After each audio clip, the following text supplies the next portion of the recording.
Alors aujourd'hui, je reçois Guillaume. Bonjour Guillaume. Merci d'avoir Bonjour, accepté notre invitation. Et plaisir partagé. je suis très heureux de te recevoir aujourd'hui parce que tu as une expérience qui est peut-être pas très connue, pas très grand public, mais tu as des compétences aujourd'hui que les gens qui nous suivent et qui nous écoutent devraient connaître, devraient savoir. Donc, je vais te laisser te présenter pour que tu nous dises exactement qui tu es et qu'est-ce que tu as pour nous aujourd'hui. Ok, alors merci Sogol de m'avoir invité sur ta chaîne. C'est un très grand plaisir. Je n'ai pas trop l'habitude, comme tu le dis si bien, de communiquer énormément parce que voilà, lorsqu'on vit vraiment de son business en ligne, on n'a pas trop de temps d'aller faire des centaines de vidéos pour influencer les gens. Oui, Ça, c'est aussi une réalité ça que c'est vrai. beaucoup de gens ne connaissent pas malheureusement. Il faut le dire. C'est un grand plaisir pour moi d'échanger avec toi. On s'est connus sur Internet et je t'ai trouvé très sympa. Et voilà, je t'ai ressenti. Voilà, c'est pourquoi je me suis fait aussi le plaisir d'honorer à ce rendez-vous. Alors, Guillaume Joyas, c'est mon nom. Je suis de nationalité camerounaise. Je suis né dans la région de l'Ouest Cameroun.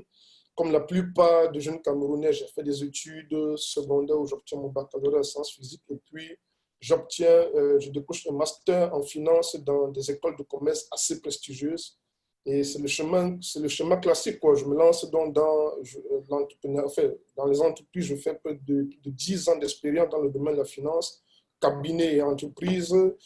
Et je sentais déjà en moi cette fibre entrepreneuriale qui me parlait. Il faut le dire, j'avais quand même un salaire assez décent, un salaire à 6 chiffres en francs CFA au Cameroun. C'est pas quand même donné. Bon, mais je ne sentais pas, je ne me retrouvais pas dans cet élément d'être enfermé dans un bureau toute une vie. Et j'ai eu envie d'entreprendre. Alors, ma première expérience entrepreneuriale, c'est lorsque je vais en République démocratique du Congo, je vais donner des conférences et séminaires dans le domaine de la banque et je sens que j'avais quelque chose à dire, que l'infoprenariat, je le ressentais transmettre de la connaissance, c'est quelque chose qui me parlait le plus. Et c'est comme ça que je décide d'un coup de tête, à grande surprise, même mon épouse était très surprise. J'ai dit, voilà, je claque tout et je crée mon entreprise, mon premier cabinet dans le domaine de la finance et accompagnement des PME. Voilà, c'est un cabinet qui a eu, j'ai fait quand même de beaux chiffres avec. Mhm. J'avais du personnel, je travaillais très bien. Je me suis rendu compte très rapidement que voilà, le salariat ne te donne pas d'abord une bonne liberté financière, de temps et géographique. Maintenant, lorsqu'on devient entrepreneur, on a une entreprise comme celle que j'avais à l'époque. Voilà, on a maintenant de bons revenus, mais on est carrément esclave de son temps. Je bossais de lundi à dimanche. Je me suis dit, alors Guillaume, ça ne peut pas se faire comme ça. Il faut que tu résolves dans mon insatisfaction permanente. Je me suis dit, voilà, il faut que j'explore autre chose. Chemin faisant, bon, je décide de prendre quelques jours de repos avec mon épouse. La petite histoire, c'était la Saint-Valentin. On décide d'aller à Dubaï, se reposer. On fait 2 semaines, on se fait plaisir. Et c'est où je rencontre des personnes qui vivaient d'Internet. Moi, à l'époque, en Afrique, quand je dis en époque, il faut le dire, ce sont les années 2016-2017. C'est Mhm. pas très connu. Tout à fait. Internet, c'était synonyme d'arnaque. Lorsque tu dis, voilà, tu fais Internet, tu es scammer, Tu c'est es une scammer, arnaque. yeah. Voilà, et du coup, je découvre notre configuration, notre façon de faire les choses. Je dis, mais tiens, il faut que tu explores. Et j'explore à fond et je décide d'un coup de tête encore voilà, de tout abandonner dans mon entreprise qui fonctionnait très très bien. Mon personnel surpris que tout va bien du jour au lendemain. Je lui ai dit, OK, d'accord, je vais passer à autre chose. Et c'est comme ça qu'en 2017, véritablement, je me lance dans l'infoprenariat et les différents business en ligne, quoi. Waouh. Voilà un peu la présentation assez, j'ai essayé d'être extrêmement bref. Oh, oh, oh, mais c'est super parce que finalement, on se rend compte que au final, c'est en faisant des choses que tu comprends que ceci te correspond et ceci ne te correspond pas. Et tu te Parfait, rends compte exactement. que finalement, au-delà de l'argent, au-delà du salaire et des revenus que tu as, Ouais, ce ouais. qui t'attire le plus, en fait, c'est la liberté et la possibilité de pouvoir décider de Exactement. ton temps. Et exactement, exactement. C'est exactement. Le plaisir dans le jeu, comme je le dis, en dehors des enjeux financiers, il faut trouver du plaisir dans ce que l'on fait. Il faut faire beaucoup plus ce qui nous parle. Quand vous faites Mhm. quelque chose avec, si vous faites quelque chose dont l'argent c'est votre première motivation, au fait, le final c'est de l'argent. Mais si c'est l'élément motivateur en avant, il est très clair que vous allez très vite vous décourager au moins Ouais. d'obstacles. Mais Mhm. quand derrière, il y a de la passion, c'est quelque chose qui vous parle, vous êtes motivé, vous voyez les choses différemment au-delà de l'aspect financier. Du Mhm. coup, vous trouvez du plaisir dans la difficulté parce que la difficulté, ça existe, on compose avec. Au final, on se réjouit, quoi. Tu as donc commencé quelque part, alors, une fois que tu as découvert qu'il y avait la possibilité de gagner l'argent sur Ouais, Internet. Comment tu commences? Parce que la mienne, mon histoire, elle est aussi différente parce que ouais, j'ai essayé des choses. Je m'amusais avec Internet sans savoir qu'on pouvait gagner de l'argent avec exactement. Internet. Et un jour, je me suis dit, bah, il faut que j'y aille parce que finalement, si les autres le font, je peux le faire aussi. Toi, comment tu rentres en fait alors finalement dans l'Internet une fois que tu sais qu'il y a la Voilà. possibilité de vivre de ça? Voilà, au fait, il faut dire que j'entre avec l'état d'esprit que bon nombre de personnes ont. Internet, c'est 2 clics, on se devient riche. Yeah, yeah. Voilà, ça, il faut clairement que je le dise. C'est pas que j'ai commencé avec le mindset que j'avais, mais l'avantage, par exemple, fait, particulièrement que j'avais, c'est que j'avais déjà une expérience entrepreneuriale. Mhm, L'entrepreneur, c'est quelqu'un qui compose avec des difficultés au départ, des mhm, obstacles et atteint le résultat. Donc, j'étais néanmoins préparé à ce que ça va pas être une partie paisible. Voilà, il devait y avoir des obstacles. Mais inversement, je pensais également que voilà, en 2, 3 clics, on devient super riche puisque c'était le message qui était véhiculé sur YouTube. Voilà. mhm. Bon, je me suis lancé, voilà, c'était extrêmement pénible. À un moment, je me suis remis en question, mais est-ce que c'était la bonne idée de fermer le cabinet parce que je me suis rendu compte que je ne pouvais pas poursuivre 2 livres à la fois. Bosser 7 jours sur 7 pour des clients et lancer un projet business en ligne, ça ne pouvait pas, ce n'était pas compatible du tout, il fallait faire des sacrifices. Et le sacrifice veut dire que même des engagements familiaux qu'on a prennent un coup. Bien sûr. Alors, du coup, ça, c'était très difficile. Mais comme je dis, j'avais déjà l'esprit entrepreneurial. Je savais qu'au bout de la difficulté de l'effort, il y aura la récompense. Donc, ce n'était pas évident, c'était très difficile. J'ai tâtonné avec beaucoup de business. Le dropshipping, c'est ce qui se paraissait, enfin, avec tout ce qu'il y avait sur Internet comme le business le plus facile. Je me lance, je me casse la figure complètement. Je perds énormément mes économies que j'avais pour vivre lorsque j'ai fermé le cabinet. Pour la petite histoire, même, je vends mon véhicule. Dont je vends complètement tout parce que je me suis rendu compte que là, c'était complètement autre chose. Ouais.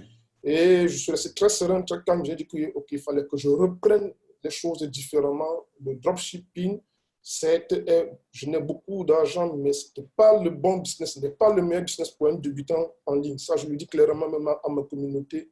Il faut s'essayer avec d'autres différents business, l'affiliation, des microservices moins contraignants et surtout se former. Moi, je n'hésitais pas de me former. Je bossais 10 heures par jour à apprendre, regarder des contenus vidéo, acheter des programmes de formation, rédiger des articles. Tout ceci, je me mettais dans un univers vraiment pour remonter la pente. Et au bout d'1 an, voilà, aujourd'hui, il y a assez de contenu sur YouTube. À l'époque, Mhm. il y a 4 Oui. ans, il n'y avait pas du tout Il y en avait pas de ça. assez. Voilà, il fallait bidouiller tout seul, il fallait aller regarder des vidéos en anglais, se battre de gauche à droite, à fistoler tout. Et c'est comme ça que j'ai commencé progressivement à atteindre mes premiers 1 000 € grâce aux microservices. J'étais vendeur sur 5 euros, des plateformes comme 5 euros. Voilà, Mhm. c'est là où j'ai commencé, j'ai reconstitué mon budget perdu, quoi. Et je suis allé un peu avec l'affiliation, j'avais déjà une stabilité, j'ai migré donc vers le dropshipping déjà avec un peu de revenus stables. Et c'est comme ça que j'ai commencé à générer mes premiers milliers d'euros en dropshipping. Le premier baptême, justement, on va en parler sur des solutions Stripe et PayPal. J'avais des solutions raccourcies Mhm. où j'ai payé cash. J'ai payé cash un blocage de 30 000 € pendant 1 an. Bah voilà, Voilà. voilà. Avant de penser aux solutions offshore, Ouais, ouais. j'ai eu cette épreuve mentale très difficile parce que Mhm. vous ne voyez pas un an. Vous vous dites que c'est dans 2 semaines, on va débloquer 1 mois et au final, vous faites 12 mois là-dessus en train de Ouais. galérer. 30 000 € ce sont des commandes clients, il faut les financer, il faut gérer tout ça et mentalement, c'était la mer à boire. Bon, Mhm. comme je dis souvent, on se forge dans la difficulté. Hein. Tout C'est à dans fait. l'inconfort qu'on vit le confort. Et puis voilà, c'est comme ça que j'ai pu atteindre véritablement la liberté financière et penser à chercher une solution véritablement durable. Tout à Bon, je fait. pense que c'est mon vécu de fiscaliste qui m'a permis de très rapidement comprendre le concept de société offshore, puisque j'étais Mhm. déjà fiscaliste, j'avais un cabinet fiscal, quoi. Très bien. Voilà. Bah, ce que je réponds souvent aux gens qui me contactent en me disant que est-ce que je peux me lancer dans le dropshipping? Qu'est-ce que je peux avoir comme résultat? La réponse que je leur donne généralement, c'est quelle est ton histoire? Tu vois, finalement, Voilà. toi, ton background t'a permis de trouver une solution aujourd'hui qui est une solution stable, une solution légale pour travailler en Ouais, ouais. Afrique. et avoir quelque chose qui est le rêve, en fait, pour un entrepreneur, avoir un paradis fiscal. D'ailleurs, c'est la phrase qui m'a permis, qui m'a fait te contacter, parce que tu Ah, as fait de l'Afrique ton paradis fiscal. Est-ce ah que ouais, tu c'est vrai, c'est pourrais, vrai, c'est vrai, c'est vrai. est-ce que tu pourrais nous en dire plus un peu sur comment, justement, aujourd'hui, l'Afrique est devenue pour toi le meilleur lieu pour exercer son activité, grâce notamment à la création de sociétés offshore? Voilà, en fait, comme je le dis souvent, il faut qu'on soit sincère. Lorsque vous vivez vraiment du business en ligne, à un moment, vous avez la gêne de résider dans un pays à forte fiscalité. Tout à OK? fait. Ça, Ça, c'est c'est ça. Ça, clairement. c'est... On ne refuse pas de remplir son devoir fiscal, mais si on peut le faire de façon moins douloureuse, pourquoi pas, pourquoi pas? On a des solutions aujourd'hui qui nous permettent de le faire. Comme je dis, bon, j'avais déjà un gros background dans le domaine de la fiscalité.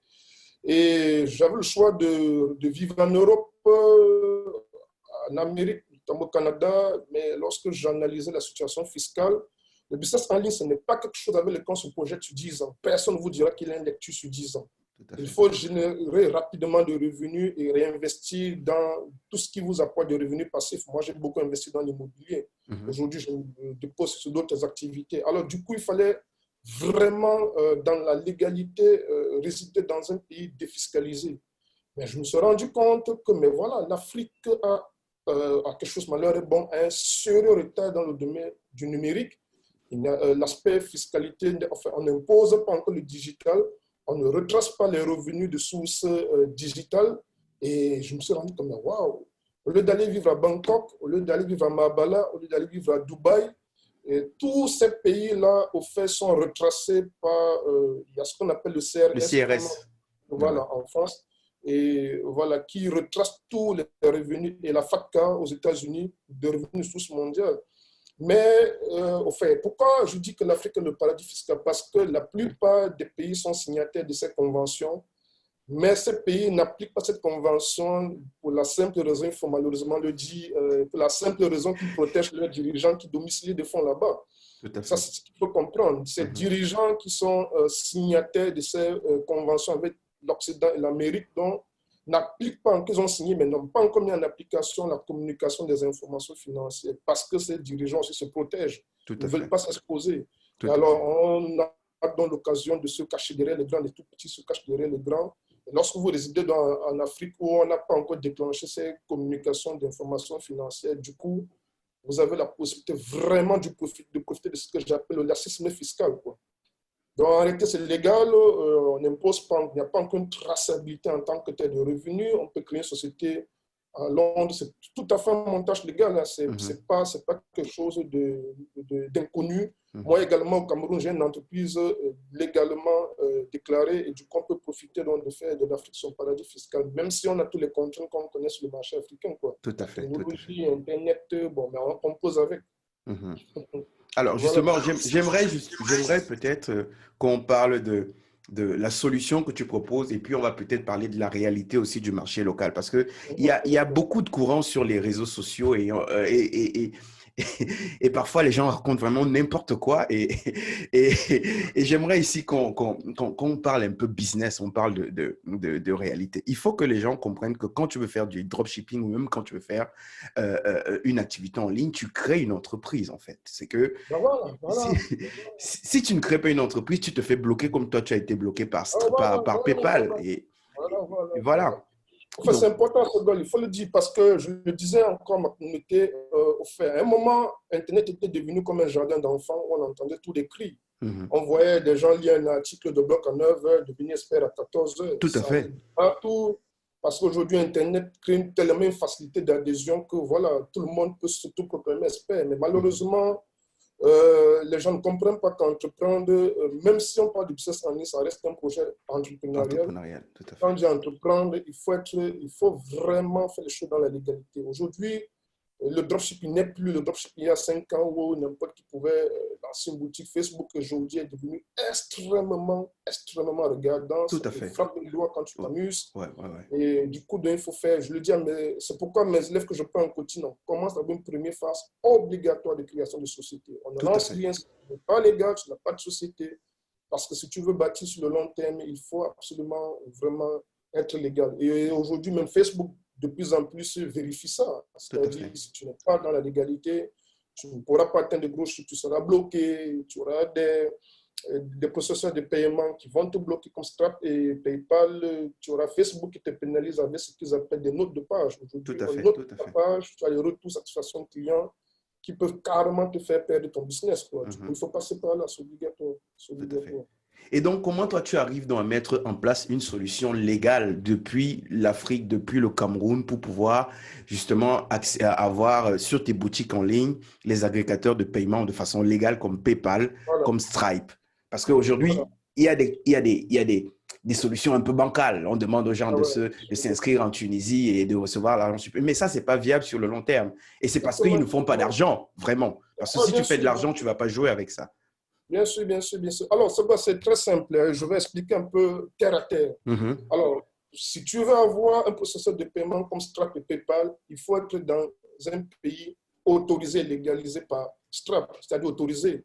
Nous savons qu'en moyenne, c'est à peine 140 pays autorisés par Stripe. Il y a des Mhm. pays même en Occident qui ne sont pas autorisés. Tout à fait. Du La Roumanie, coup, il par faut, exemple, je crois. voilà, exactement. Donc, tu dois être dans un pays autorisé. Alors, comment faire pour être dans ce pays autorisé?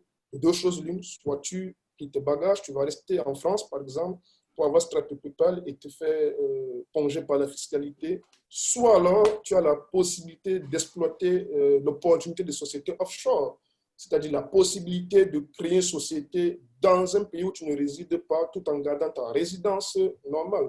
Et c'est des sociétés offshore, c'est tout le principe. Ce n'est rien de nouveau. Facebook aujourd'hui a son siège social au Delaware. C'est un Un État gros aux paradis. États-Unis. Voilà, Google, Amazon, toutes ces grosses boîtes ont leur siège social là-bas. Donc, la première étape, c'est tout simplement identifier un pays où tu as la possibilité de créer une société offshore. En un mot, une société offshore, c'est une société où tu domiciles ta société sans y résider. C'est-à-dire, je suis au Cameroun, mais ma société est aux États-Unis ou en Angleterre. Ça te permet donc d'accéder légalement à tout ce qui concerne paperasse juridique, adresse physique, entreprise, dans un pays autorisé par Stripe. Bien entendu, il faut faire attention aussi à la conséquence fiscale parce que ce ne sont pas tous les pays domiciliataires de sociétés offshore qui ont une fiscalité intéressante. Si tu ne fais pas attention, tu vas te retrouver en train de vivre au Cameroun et contribuer à 60% tous tes revenus dans un autre pays et c'est assez frustrant. Il faut aussi faire attention là-dessus. Une fois que tu as donc créé ton entreprise, aujourd'hui, grâce à Internet, en un jour, c'est la formalité très rapide. Tu as donc créé ta société dans un pays autorisé par Stripe sous forme de société offshore. Tu passes donc tout simplement à l'étape de banque en ligne parce que tu ne peux pas renseigner ta banque locale dans ton pays de résidence à Stripe. Stripe ne connaît pas ce que c'est qu'une banque dans ton pays et ça ne fonctionne pas. Il faut chercher une banque dans le pays où tu as créé ta société. Parce que le principe est très simple sur Stripe. Stripe te demande d'avoir une entreprise, un compte bancaire et une adresse d'entreprise dans Dans le le même même pays pays. où tu as domicilié ton entreprise. Si tu as choisi le Royaume-Uni, il faudrait que ton entreprise soit domiciliée au Royaume-Uni. Voilà, que tu aies un compte bancaire au Royaume-Uni. Aujourd'hui, on peut le faire avec des banques en ligne comme TransferWise, Payon, sont nombreuses, et que tu aies une adresse au Royaume-Uni. Ça, aujourd'hui, il y a des possibilités d'achat des adresses dans ces pays. Une fois que c'est rempli, voilà, tu vas maintenant sur Stripe, tu présentes tes documents en toute légalité, tu fais activer ton compte Stripe. Maintenant, tu fais attention à ton activité parce que en plus de ces documents, il faut faire attention à l'activité. Aujourd'hui, Stripe, il faut le dire clairement, même si c'est utilisé par la quasi-totalité des dropshippers, Mais ce n'est ne pas le meilleur faut pas ami des entendre dropshippers. parler. Tout à fait. Ah ouais, il faut bien le dire, il faut bien le dire. Donc, du coup, Oui. si tu te pointes avec une boutique qui est truffée des timers, des offres assez grossières, agressives, le marketing agressif qu'on connaît en dropshipping, tu vas Oui, te faire oui. bannir dans Tout ta à store. fait. Tout à Et fait. bon, voilà un peu, de façon un peu brossée, le processus un peu quoi. Donc, il faut Mhm. passer par une société offshore, domicilier son entreprise dans un État autorisé par Stripe, avoir son compte bancaire en ligne dans un État autorisé par Stripe et justifier d'une adresse de résidence dans ce pays. Ça encore, la magie de l'informatique permet de le faire quoi. Oh, ça, c'est super. Mais alors, aujourd'hui, pour quelqu'un qui est nouveau ou bien quelqu'un qui est allergique à la paperasse comme moi, est-ce que toi, tu proposes une solution qui pourrait permettre à quelqu'un de passer peut-être par tes services ou de bénéficier d'un accompagnement pour faire cela? Voilà, effectivement, ce goal, bon, j'ai un programme de formation qui s'appelle Pass Business, voilà, qui permet de montrer pas à pas, je le montre en live, comment je crée une société, toutes les étapes avec des conseils d'ordre fiscal, fiscaux également, et toute l'optimisation qui va derrière. Il y a tout un programme que j'ai mis sur pied. Il faut le dire qui a aidé énormément d'Africains parce qu'aujourd'hui, des Africains ne pouvaient pas se lancer, même pas seulement en dropshipping, même en affiliation. Bref, tout business en ligne, il faut encaisser de l'argent. Tout à fait. Les Africains étaient énormément frustrés des solutions bancaires qui ne fonctionnaient pas aujourd'hui. J'ai pu quand même, en toute modestie, apporter une véritable solution à ce problème. Bon, bien entendu, le coût, je connais un peu le pouvoir d'achat en Afrique. Avant ça, il y avait des solutions comme Strap Palace, il faut le dire. Mais Strap Palace est très contraignant et vous expose fiscalement. Ils n'ont pas une optimisation fiscale derrière. Ça coûte 600 euros en moyenne. Alors, c'est pas un Africain moyen peut se permettre de payer ce prix. Donc, je l'ai fait un prix extrêmement ridicule et bas pour permettre à tout le monde vraiment d'en profiter. Ceci dit, donc, je ne pouvais pas faire un accompagnement individuel au regard de ce prix. Donc, voilà, maintenant, donc, j'offre des possibilités d'accompagnement pour ceux qui veulent le confort y afférent, quoi. Normalement, dans mes coachings en dropshipping, c'est d'office offert. Bon, maintenant, j'ai parfois sollicité des cas où des personnes veulent se faire accompagner pour la création. Ouais, bon, honnêtement, je pensais développer tout un service là-dessus, mais les contraintes de temps et d'autres business que je suis ne me permettent pas vraiment de mettre à fond là, parce qu'il y a une très grosse communauté derrière avec laquelle je travaille. Et du coup, on n'a qu'une journée à 24 heures, on a des contraintes familiales. Ce n'est pas évident de faire tout à la fois, quoi. Donc, très bien. Je les propose en continu au besoin. C'est vrai que je n'ai pas fortement communiqué dessus. Voilà, mais avec le programme en ligne, c'est pas compliqué, c'est sur Internet. Je montre clip par clip comment ça se passe. D'accord. Donc, ça veut dire que je peux mettre alors le lien dans le descriptif de cette vidéo ou de ce podcast qui va diriger les gens directement vers le programme d'accompagnement, la formation en ligne que tu proposes pour pouvoir recevoir des paiements en Afrique de façon légale. Et c'est très important de dire aux gens que c'est légal. Okay. Aujourd'hui, en 9 mois, dans l'activité, par exemple, d'infoprenariat, je parle en dropshipping. Bon, je n'ai pas trop cet exercice de monter les chiffres, je n'ai pas mon téléphone à porter. J'ai quand même pu encaisser plus de bénéfices nets dans l'activité infoprenariat en 9 mois, plus de 100 000 euros. Genre 130 000 livres sterling, pour être plus précis. Je n'ai pas mon téléphone à porter. Non, il n'y a pas besoin. Il n'y a pas besoin. Il n'y a pas besoin de montrer ton appareil. Je ne t'aurais pas invité, t'inquiète pas. Voilà. Donc, du coup, c'est pour montrer que voilà, si Strap me permet, étant en Afrique en 9 mois, d'encaisser près de 140 000 livres sterling, ça veut dire que c'est quelque chose d'extrêmement solide et fiable. Tout à fait. Parce que avec Strap, dès que vous faites 5 000 euros, disons 5 000 dollars d'encaissement, il vous passe un contrôle de vérification. Tout à fait. Beaucoup de gens proposent des solutions, ça montre clairement qu'ils n'ont jamais encaissé un volume aussi ridicule de 5 000 dollars. Donc, celui qui parvient à vous dire qu'il a une solution assez rapide n'a jamais encaissé un temps montant parce qu'à un moment, Strap bloque et vous demande de justifier des adresses. Il faut passer en vérification. Okay? Et s'ils ne sont pas certains, ils peuvent retenir votre argent ou bien dire qu'ils vont prélever les 50% de tout ce que vous encaissez pendant 6 mois, 1 an, et du coup, c'est contraignant. Donc, voilà. Oui, les gens ne savent pas qu'ils n'ont pas beaucoup de pouvoir avec ces agrégateurs de paiement comme Stripe et PayPal. Voilà. Moi, je sais par exemple qu'en 2017, j'ai fait une boutique en dropshipping et le volume d'argent est rentré tellement fort que même ayant déclaré mon activité, PayPal a bloqué. Ils ont bloqué. Ils disent que non, écoute, c'est trop beaucoup. On va dire, il faut justifier ça. Moi-même, quand je vais faire un gros placement, une promotion, bientôt le Black Friday, nous sommes dans le Q4. Attention, j'écris à Strap pour leur dire que bon, voilà, ils ne soient pas surpris d'un pic d'entrée, même si je fais un placement influenceur, qu'ils ne soient pas surpris d'un pic, parce que si le pic est assez agressif, ils vont bloquer. Tout à fait. Vous demandez d'expliquer, de justifier. Donc, du coup, je fais un mail, je leur écris pour dire bon, voilà, tel jour et à telle date, je vais faire une promotion spéciale sur ma boutique. Et du coup, ils sont prévenus que voilà, il y aura un pic d'argent qui va se produire. C'est très important également de le faire. Très bien. Voilà. Ok, bon, maintenant parlons du dropshipping en Afrique. Alors, on va parler du dropshipping. Oh, ça, c'est ma fille qui veut rentrer dans mon book. Alors, on va parler du dropshipping en Afrique, donc sur le marché africain.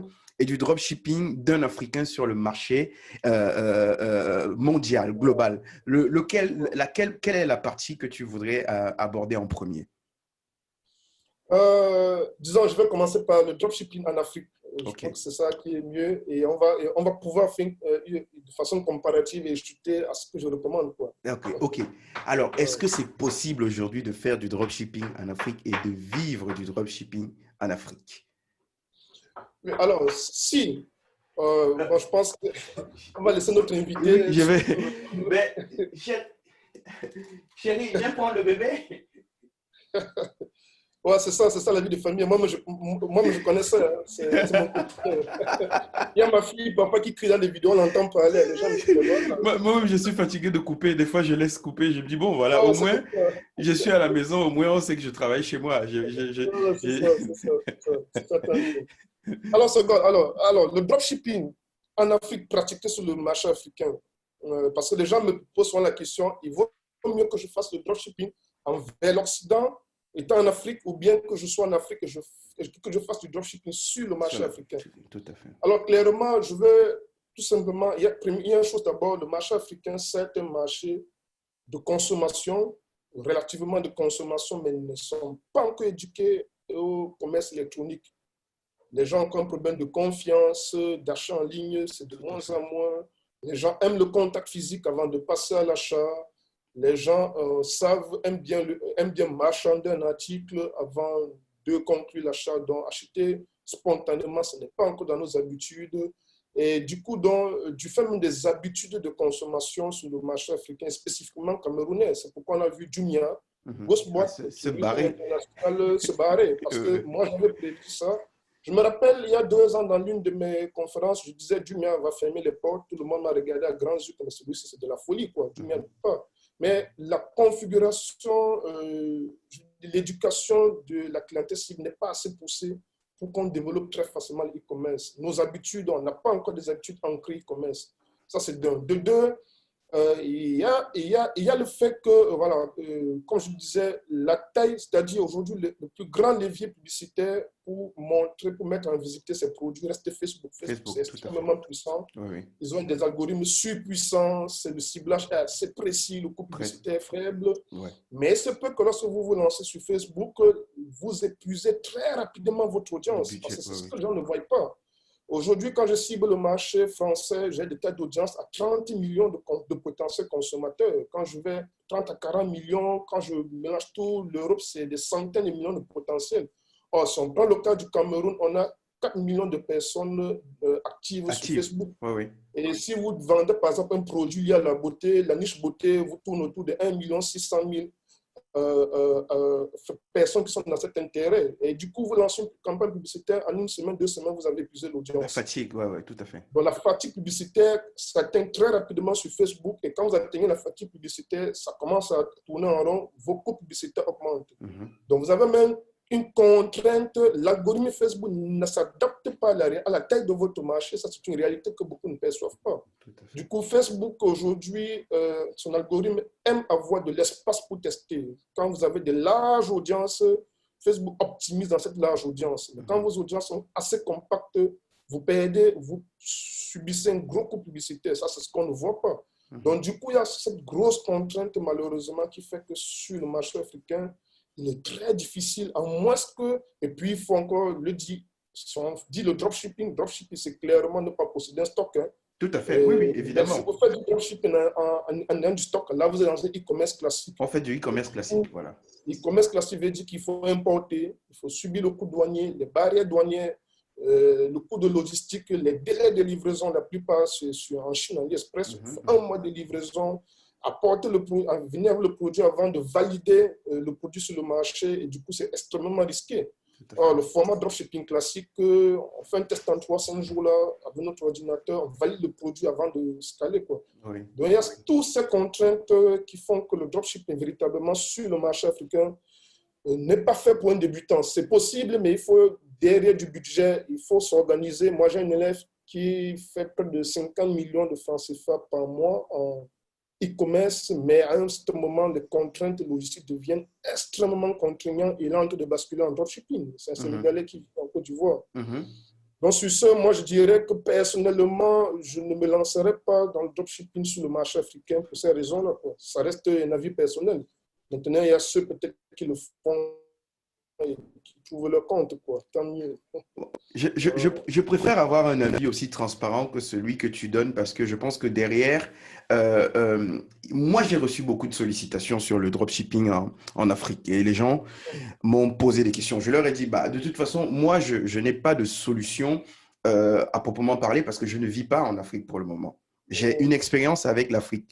Je suis africain, mais je ne peux pas vous donner des conseils à proprement parler sur le dropshipping en Afrique parce que j'imagine les contraintes. Il y a les contraintes de livraison, il y a les contraintes de moyens de paiement, il y a, voilà. Et puis, je connais aussi le niveau de vie. Ça veut dire que celui qui vient se lancer sur le marché, il n'a pas certainement les moyens de subir même le blocage à la douane de peut-être 3 colis ou 4 colis. Voilà.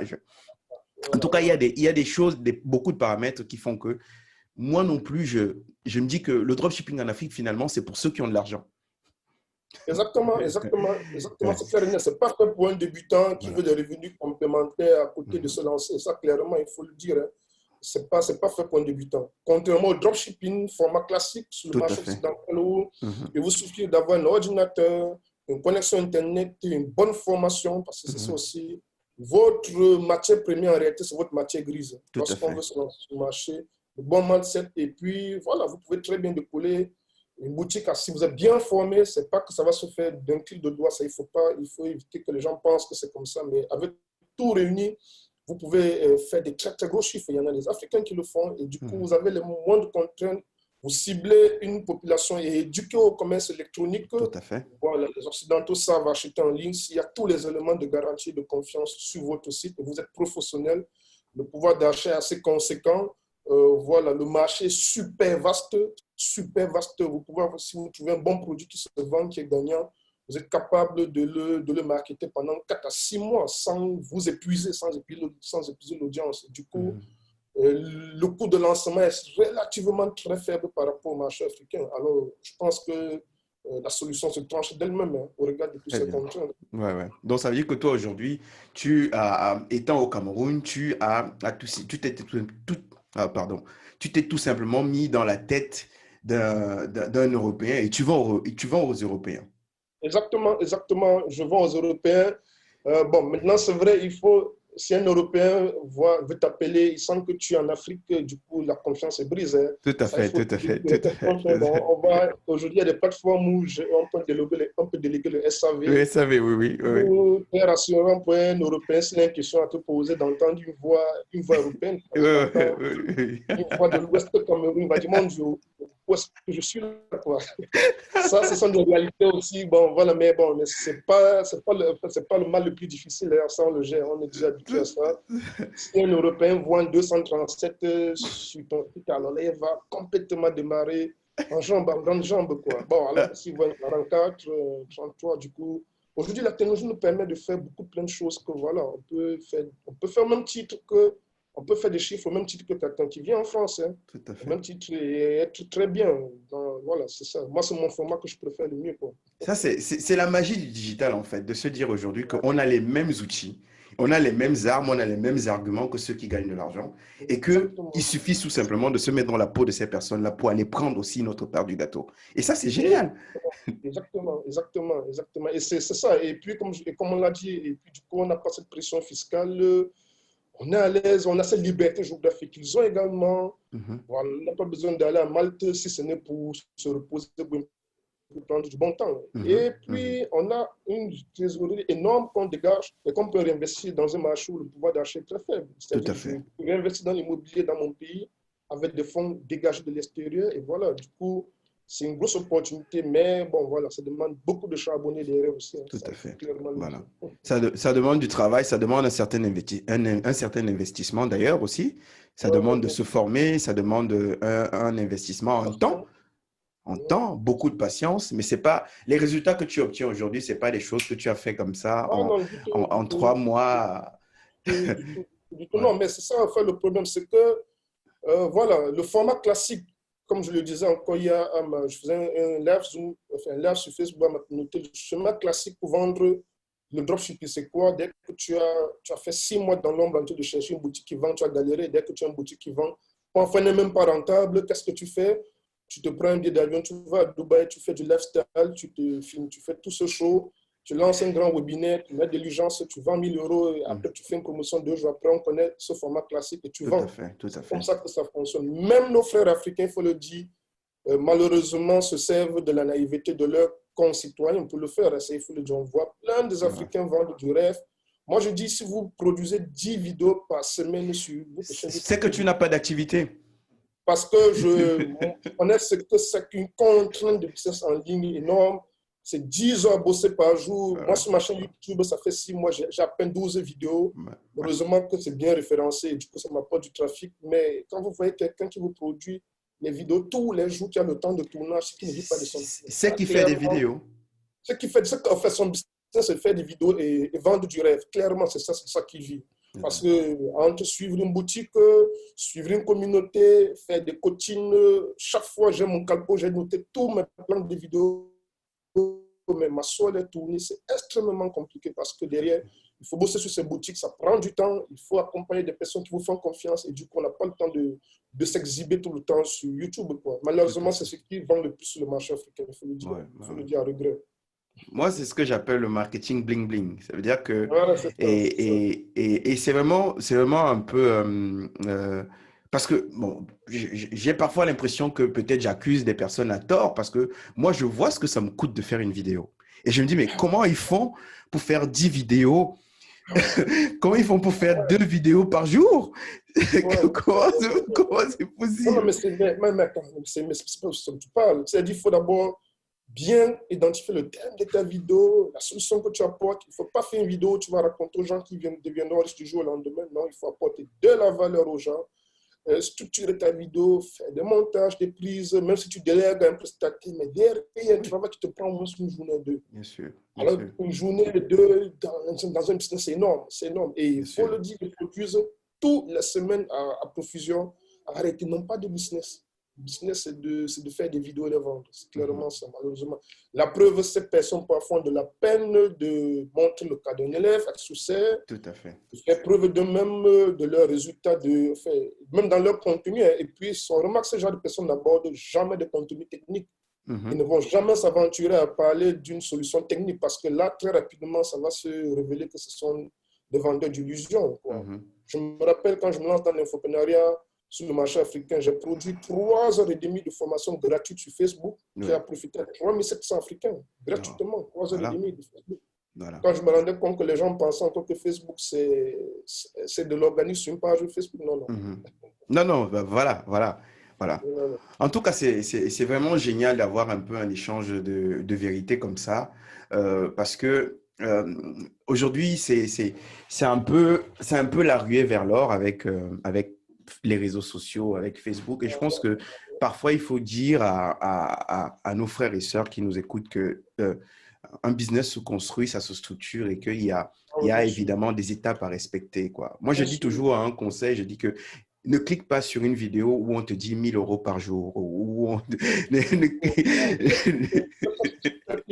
En partant de zéro, ils ajoutent en partant de zéro. Oui, oui. Comment faire 1 000 euros par exemple en partant de zéro? Ça, c'est ce que j'aime bien entendre là.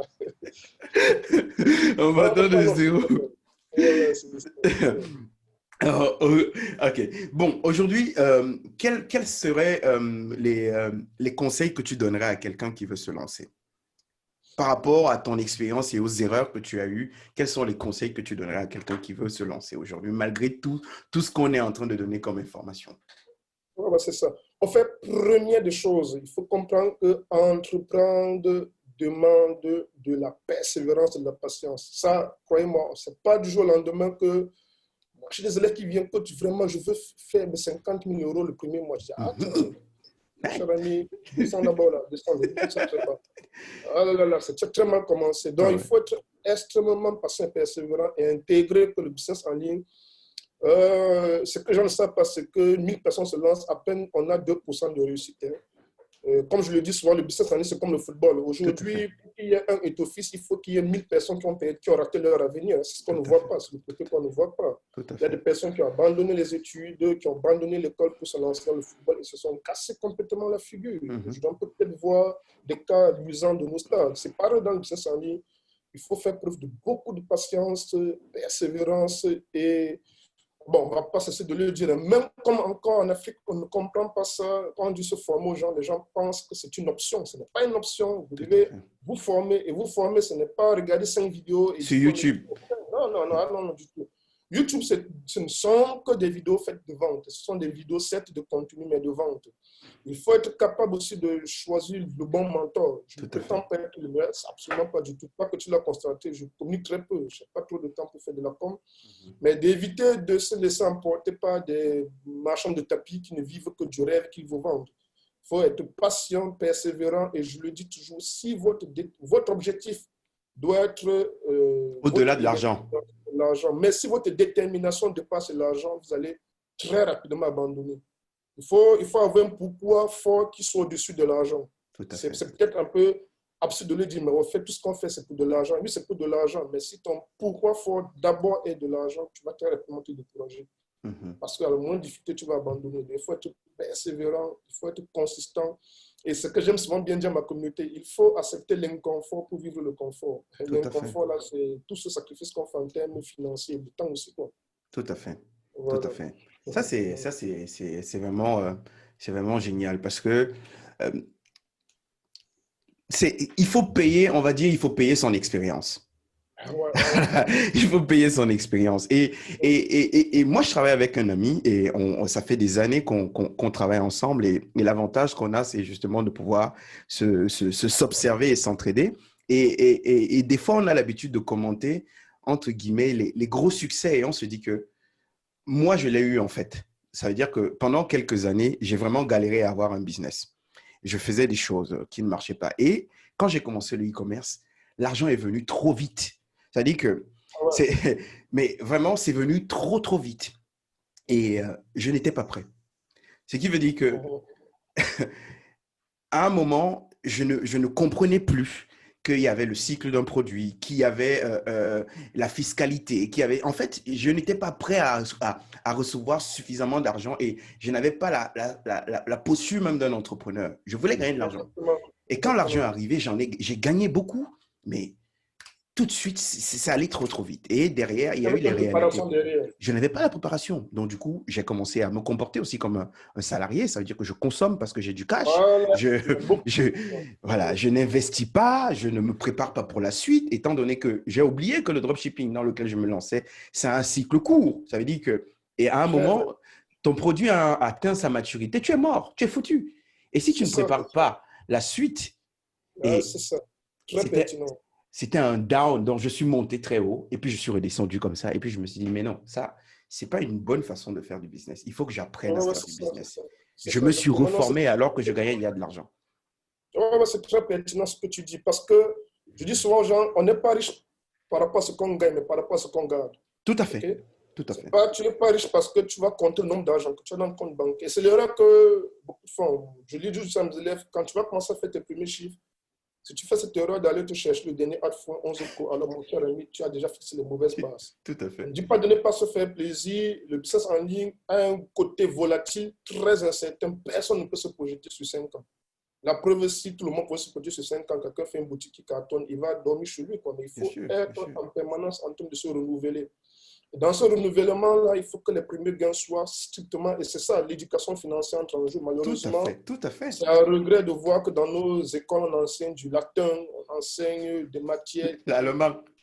l'allemand, on enseigne des matières vraiment, alors qu'on devrait apprendre à nos enfants cette éducation financière. Leur parler de l'argent, parce qu'aujourd'hui, vivre dans un environnement, on parle de l'argent. Alors, on voit des gens se faire des chiffres, même des grands milliardaires ici, ça existe, et du coup, du jour au lendemain, dégringoler, parce qu'ils n'ont pas compris que on n'est pas riche par rapport à la quantité d'argent qu'on gagne, mais par rapport à ce qu'on en garde, quoi. Du coup, il faut faire des investissements assez judicieux. Et c'est vrai, il y a beaucoup de personnes qui font du chiffre, qui ne sont pas préparées à l'argent, et du coup, c'est une pure folie. Et on paye cacher la dégringolade de certaines Ah, non, non, c'est garanties. violent. C'est 100% violent. garantie. C'est C'est très violent. violent. On ne Ça voit va. pas ça venir. Ah ouais, c'est un coup, hein, c'est un coup de massue. Ouais, ouais, ouais. C'est très violent. Exactement. C'est très violent. Donc, c'est bien de l'évoquer, c'est très important. Les gens ne le perçoivent pas toujours. Et ils se disent que, bon, voilà, dès qu'on a, il faut faire du bling-bling. Il faut faire de l'apparent, quoi. Mhm. Malheureusement, c'est ça, c'est comme ça. Et c'est pas la bonne façon de faire les choses dans tous les cas. D'accord. Voilà. Ça, c'est super. Bon, maintenant, on va parler un peu d'un petit côté, du côté peut-être personnel de ton activité. Ouais, Et ouais. je vais d'abord te demander si aujourd'hui, en tant qu'entrepreneur, est-ce que tu as quelqu'un qui t'inspire? Est-ce que tu as des modèles? Est-ce que tu as une qualité de vie aussi que tu pourrais conseiller à celui qui nous écoute? Quel est peut-être ton... Je sais que tu n'es pas dans le lifestyle du bling-bling, hein, ça on Ouais, sait. ouais. Toi et moi, on n'est pas dans cette C'est pas façon la de faire. Mais aujourd'hui, en tant qu'entrepreneur, quels sont tes tips à toi? Ouais, ouais. Déjà, on est toujours inspiré par quelqu'un, hein, ça clairement, lorsqu'on se lance. L'une des personnes qui m'a beaucoup inspiré dans le business en ligne, c'est Anthony Neveu. Je pense que la plupart des personnes le connaissent. C'est quelqu'un d'extrêmement sobre. C'est quelqu'un qui apporte énormément de contenu super intelligent et bien organisé. Et ça, il m'a inspiré. C'est pas quelqu'un, vous allez le voir dans des styles assez extravagants, Tout à fait. mais qui apporte vraiment tu fais du contenu. Ça, j'ai beaucoup apprécié et ça m'a inspiré. Aujourd'hui, c'est quelqu'un qui fait long feu. Il y a plein de personnes qui ont commencé. Si on observe un peu l'évolution d'Internet sur les 5 dernières années, c'est l'un des rares qui reste constant Tout et à qui est fait. encore sur le marché. Tout Il à y a fait. plein là qui sont arrivés et qui ont disparu. Ça, malheureusement, il faut le dire. C'est quelqu'un qui m'a beaucoup inspiré. Et voilà, maintenant, bon, voilà, avant, on a une vie d'entrepreneur, mais également, on a une vie sociale et également et familiale. Et c'est ce juste équilibre qu'il faut toujours faire. Comme je le dis, si vous mettez trop l'accent sur l'un et vous pénalisez l'autre, à un moment, il faudra compenser. Et quand la compensation vient, ce n'est pas souvent très gai à vivre, quoi. Donc, là, voilà, bon, du coup, je pense que tu as demandé de savoir mes tips, Oui, mais oui, oui, oui. En fait, quel est le conseil d'entrepreneur que tu donnerais aujourd'hui à celui qui aimerait aussi avoir, on va dire, le même succès, même si le succès est relatif, parce que finalement, on a tous des objectifs différents, mais oui, qui aimerait avoir une qualité de vie un peu comme la tienne, voilà. oui, oui, oui, oui, voilà. En fait, il y a quelque chose de très, très fondamental et c'est là qui a fait ma différence que j'arrive sur le marché africain. Parce que quand j'arrivais sur le marché africain, il y avait déjà des infopreneurs. Bien sûr. J'ai constaté que je ne suis pas le premier, mais aujourd'hui, sauf que quand je suis arrivé après, plein là commencent à aller à l'étroit, ils sont même mes élèves, il faut le dire. Uh-huh. Ceux qui étaient, entre guillemets, des grands à l'époque quand j'arrivais sont aujourd'hui mes meilleurs élèves. Bon, Tout donc à c'est fait. pas très bien. Uh-huh. Mais tout simplement parce que les gens aujourd'hui veulent d'abord vendre.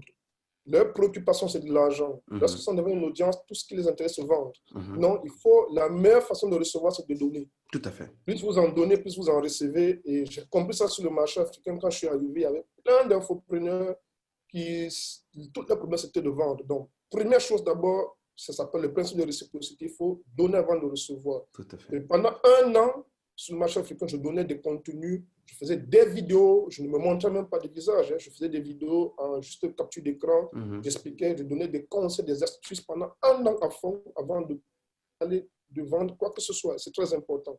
Il faut donner avant de recevoir.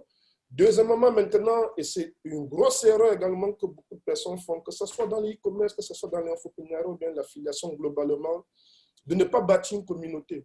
Tout à fait. L'immobilier de votre business, c'est la communauté. Mhm.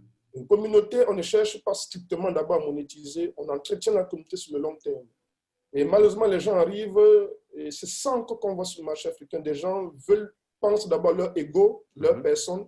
S'ils ont une page Facebook de 30 000 abonnés qui les encensent et déloge du matin au soir, ils sont tout contents. Tout à Ils fait. sont tout contents. Mais derrière, ils n'ont pas une communauté. En plus, ils ont un business qui dépend d'une page Facebook. Il Ouais, suffit ouais. que Facebook le désactive, c'est fini. Il est Mhm. ban. Mhm. Il est complètement à côté. Il faut Ouais. bâtir une communauté. Ça, c'est la deuxième chose. Construire une communauté.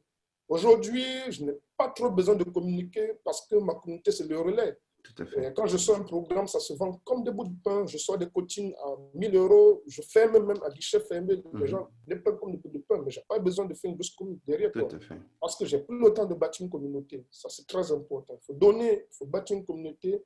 Et le troisième conseil très fondamental aussi, c'est qu'il faut, c'est ça aussi que je ne voyais pas, il faut ce qu'on appelle posséder son trafic. Tout à fait. Je m'explique. Sur Internet, il y a le trafic que tu contrôles. Tu vas faire une publicité Facebook, tu vas cibler des gens. parce que tu as choisi un ciblage bien précis. Ça, c'est le trafic que tu contrôles. Il y a un trafic maintenant que tu ne contrôles pas qui vient des partages, des recommandations. Tu vois des gens qui t'appellent, j'ai été recommandé par tel. Mais attention, ce n'est pas avec ce genre de trafic qu'on bâtit. Il y a le trafic qu'on possède. Tout à fait. Les emails. Lorsque tu fais un ciblage, tu ne contrôles, tu n'es pas en possession de ce ciblage. Il faut posséder ton trafic. Aujourd'hui, je capture énormément des emails, ce que je fais régulièrement dans mon business. J'apporte de la valeur, je retiens des informations. J'ai une base de données à près de plus de 50 000 emails. Mais c'est une machine à cache. Oui, c'est une machine à cache.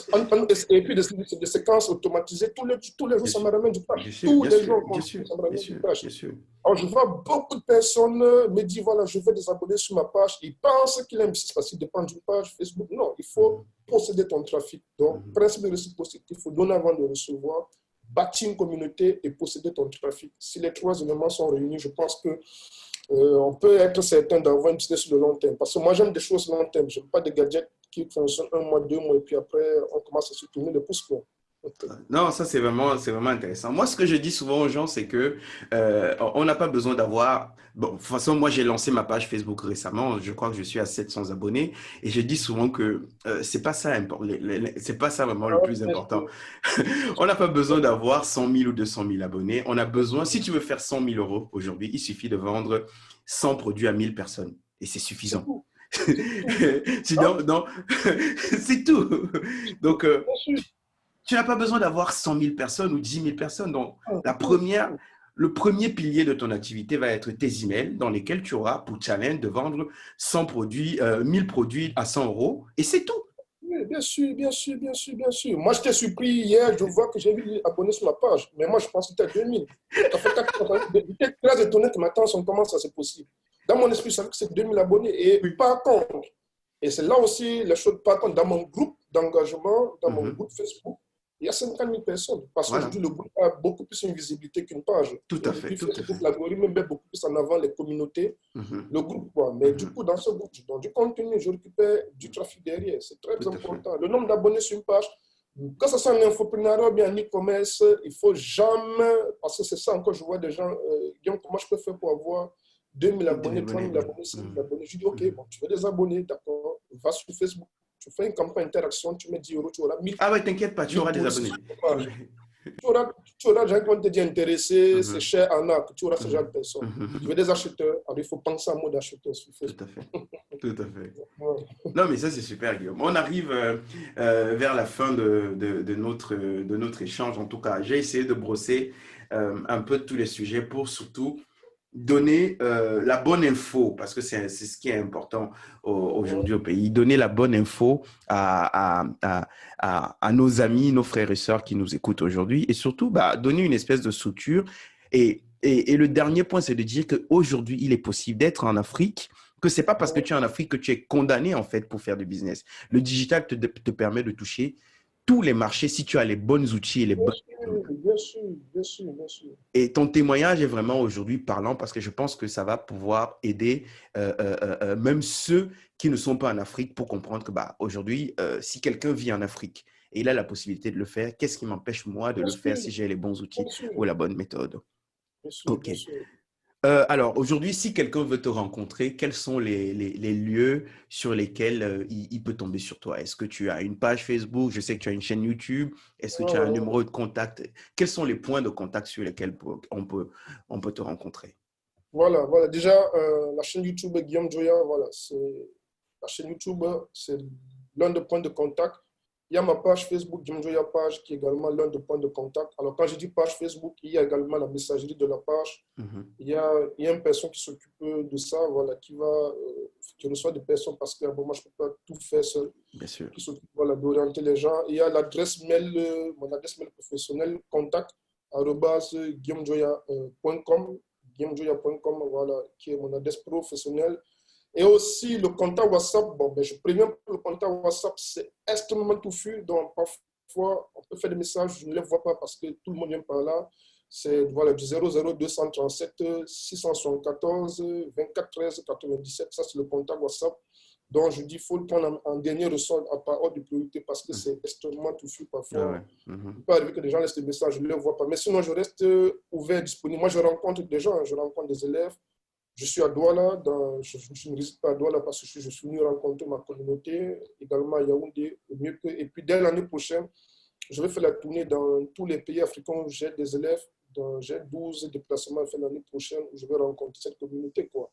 Très bien. Si ça déconfine là, on a la RDC en février, en mars également, d'autres pays, quoi, pour aller vers la communauté. D'accord. De rencontrer les gens physiquement aussi, quoi. C'est important, c'est important, c'est important de sortir parfois comme on dit, le business en ligne ne veut pas dire que le business sur Internet. On parle avec des personnes et ça reste une entreprise. Il faut que ce soit humain, il y a du social derrière. Quand tu as un business en ligne, pense comme si tu avais une boutique physique parce que c'est la même chose. Parce que c'est la même chose. En ligne, c'est un point de contact. Et puis derrière, maintenant, tout ce qui est derrière, maintenant, je fais des conférences régulièrement sur le Cameroun. Maintenant, voilà, c'est pourquoi pas aller aussi à l'extérieur, rencontrer toute cette communauté, ces 14 nationalités en Afrique qui m'ont fait confiance.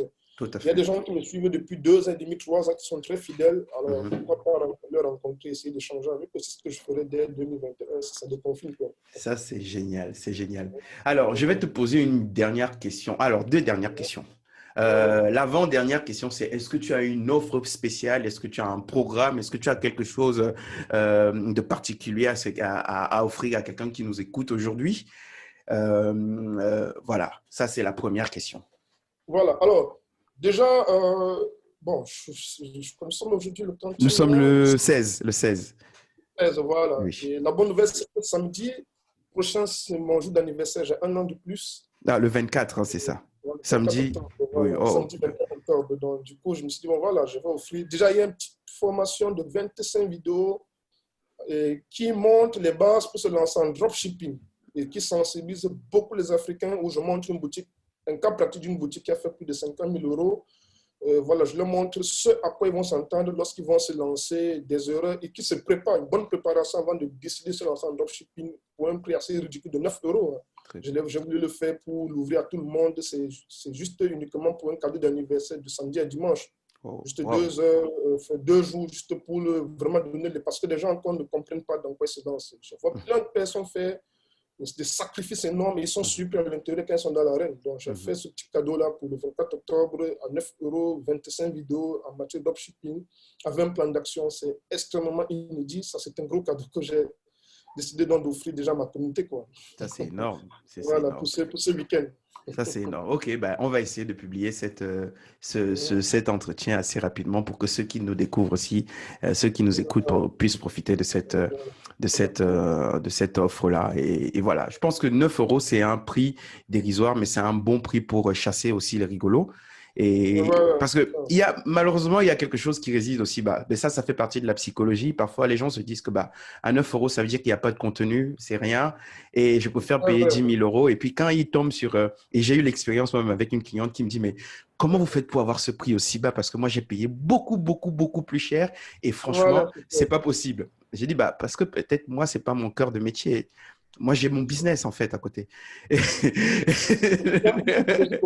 fait exprès, parce qu'il y a beaucoup là qui vont sous-estimer ça. Ils vont les préférer donner… Enfin, ceux qui me suivent savent très bien que je ne badine pas dans mes contenus. Les prix, parfois, sont assez renversants, mais quand vous entrez dans l'arène, c'est extrêmement surpris de voir ce que j'offre. Par exemple, la formation sur création de compte Stripe, PayPal, c'est une mine d'or. Je suis le seul sur le marché africain qui a ce programme de formation. Mais il coûte combien? Un prix assez ridicule. Tout à fait, c'est vrai. Maintenant, 9 euros, c'est un prix fait exprès, c'est-à-dire les gens se disent, c'est pas intéressant. On peut faire un gros marketing qui vous donne le même contenu à 287 euros, là on peut faire payer. Et du coup, ça me fait un premier filtre déjà de savoir quels sont les gens qui ont quand même le goût de la curiosité de savoir. Lorsque je fais 25 vidéos, je donne du budget, je montre les étapes et ce qu'on ne dit pas sur YouTube, parce que je vais clairement dire ce qu'on ne dit pas sur YouTube, et pour que les gens sachent les réalités du dropshipping, ce à quoi ils vont s'attendre, les étapes par lesquelles ils vont passer, ce que mes élèves vont faire comme chiffre. Voilà, à 9 euros, en plus, ce ne sont pas des vidéos de vente, ce sont des vidéos d'information. De formation, tout à fait. Formation. Ce prix, c'est exprès, c'est carrément pour faire un premier filtre, quoi. Ça, c'est super. OK. Alors, la dernière question que je vais te poser est une question simple, très simple. Quelle est la question que tu aurais aimé que je te pose? Là, alors, j'avoue que c'est… Là, je viens d'atteindre le pic de mon intelligence. Là, ça. Ah, j'avoue que c'est hyper embarrassant. Peut-être mes hobbies, mes distractions, c'est que je fais en dehors du business en ligne. Ah oui, bah voilà, peut-être. Alors, dis-nous ce que tu fais, comment tu réussis à conjuguer business et entrepreneuriat. Moi, ça m'arrive de faire Voilà. 18 heures de travail par jour parfois. Ah ouais, ouais, ouais. Plein de personnes me posent cette question-là, mais comment tu fais pour être aussi à point à vie de famille? Alors, puisque j'ai une vie de famille, j'ai une épouse, j'ai des enfants, on concilie des obligations familiales. Déjà, lorsqu'on fait le business en ligne, si on ne fait pas très attention, on va très rapidement tomber dans la déprime, Tout à fait. dans le stress aigu, si Mhm. on est super concentré. Donc, du coup, il y a déjà le sport, l'activité physique. Je pratique du tennis. Je fais le tennis longtemps.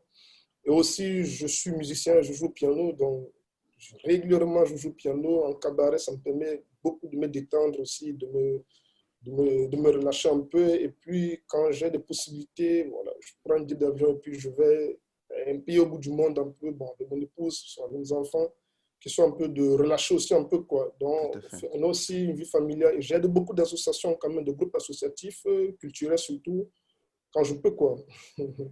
Et maintenant, concilier vie de famille, il faut l'avouer, c'est extrêmement difficile. Dieu merci, j'ai une épouse qui Qui est comprend très bien conciliant. et Ouais, qui ouais. s'adapte à ça. Parce que si ta compagne ne partage pas ta vision, il y a complètement opposition, c'est très, très compliqué. C'est Du très coup, compliqué. c'est difficile au départ parce que tu fais des heures sur un ordinateur et il n'y a pas le rendement. C'est le plus gros challenge là. Mais après, maintenant, ça coule et ça va, quoi. Mhm. Et je fais une fois d'inculquer ça à mes enfants, hein. Mes enfants ont leur cours d'éducation financière, de développement personnel que je fais avec eux régulièrement, quoi. Tout à fait, tout à fait, tout à fait. Voilà, c'est ça. Bah, c'est génial en tout cas de partager tout ça avec nous parce qu'on se rend compte que l'entrepreneuriat, c'est un cheminement en fait. Ça nous fait grandir et c'est un bloc. C'est pas quelqu'un qui est tout seul derrière un computer et il appuie sur des boutons, Voilà. il devient riche alors que c'est tout un ensemble. La famille, les enfants, c'est un ensemble C'est ça. d'activités. Voilà. Voilà, c'est ça. On parle de work hard, mais derrière, si tu ne fais pas une activité qui te permet de décharger, Ah ouais, ouais, tu décharger, deviens fou. c'est le bon mot. C'est le Tu bon mot, deviens fou. décharger, vraiment. Ouais. Exactement, c'est très important. Et puis, ça demande aussi l'une des grosses disciplines, c'est que, et c'est ce que j'ai dit, il faut avoir le courage et l'audace de faire du ménage autour de soi. Mhm. Ça, Yeah. clairement, si tu veux entreprendre et tu t'entoures des gens qui n'ont pas ta vision, tu auras de mauvaises ondes qu'on va te dégager, des gens vont te démontrer que tu perds ton temps. Comme je dis souvent, mais comment tu peux écouter quelqu'un qui n'a pas les résultats que tu cherches? Clairement, il faut que tu aies la moyenne des 5 personnes que tu côtoies. Ça Tout à fait. passe par là. Tout à fait. Aujourd'hui, ça a été difficile avec mon entourage, quand je dis mes amis pro directs qui n'ont pas pu comprendre ce virage à 360 degrés. Voilà. Du coup, il fallait s'entourer aussi, il fallait faire ce gros ménage-là. C'est extrêmement important. Sinon, tu auras un environnement polluant Mhm. et tu ne peux pas t'épanouir professionnellement quand ton environnement est saturé de ce genre de personnes à mauvaise idée. Ce n'est pas de leur faute, hein. Il faut bien comprendre que on a la grâce de voir les choses différemment. Il y a plein de personnes qui n'ont pas cette grâce de leur voix et du coup, il faut protéger et préserver cette grâce-là en faisant un ménage tout autour de toi. C'est très important. Oh, c'est Ouais, très, c'est très honnête et c'est très vrai ce que tu ouais, dis. De toute façon, quand tu as un, un chemin, en tout cas, quand tu as un objectif à atteindre, il faut évidemment que tu t'entoures des gens qui vont t'accompagner ou bien qui peuvent te bien sûr, propulser vers cet objectif-là. bien Voilà, sûr, bien sûr, bien sûr, en tout bien cas. sûr. Merci beaucoup pour cet échange qui était que moi je trouve très bien. Je pense que je vais réécouter l'épisode Ah, d'ailleurs parce qu'il y a beaucoup d'informations et c'est vraiment très, très bien de venir partager tout ça avec nous. Je te remercie vraiment pour le temps que tu consacres pour cet échange et pour les informations que tu nous donnes aussi ici parce que tu as permis à celui qui va écouter cet audio ou cette vidéo de comprendre qu'il est possible aussi de vivre son rêve depuis l'Afrique, bien sûr, qu'il bien est sûr, bien sûr. possible. Donc, je te remercie énormément pour ce temps-là et puis je te dis à très bientôt. On se retrouve Ouais. derrière les écrans de toute façon et on aura certainement de belles choses à faire sur le marché local. OK. Voilà, moi, je te dis que Merci encore, Guillaume. vraiment, très, très grand merci pour cette invitation. C'était un très grand plaisir, un bon moment d'échange. Je n'ai pas souvent l'habitude de le faire. C'est une très bonne expérience et un grand plaisir pour moi de partager avec quelqu'un extrêmement sympa comme toi, qui a la bonne vision, parce que j'ai souvent eu des invitations où des gens veulent que tu viennes influencer leur communauté avec des choses pas vraies. Ça, je ne le fais au grand jamais. La preuve, au Cameroun particulièrement, je n'ai jamais accepté une invitation des conférences, des organisations, parce que dès que je vois que les participants sont des gens qui vont du rêve, j'estime que ce n'est pas mon milieu, c'est pourquoi je suis très peu connu et je préfère travailler avec ceux qui me font confiance dans l'ombre, quoi. Et du coup, des personnes comme toi, qui ont cette vision-là, ça me plaît énormément d'échanger avec eux. Donc, c'est un très, très grand plaisir pour moi de prendre plus d'une heure d'échange avec toi. Ouais, ouais, ouais. Et on n'a pas vu le temps passer. Ah, on n'a pas vu, on a l'impression que ça fait 20 minutes qu'on Ouais, ouais. échange. On n'a pas vu le temps passer. En tout cas, merci beaucoup, Guillaume. Merci beaucoup. Merci, je t'en prie. Salut, salut. Allez, salut.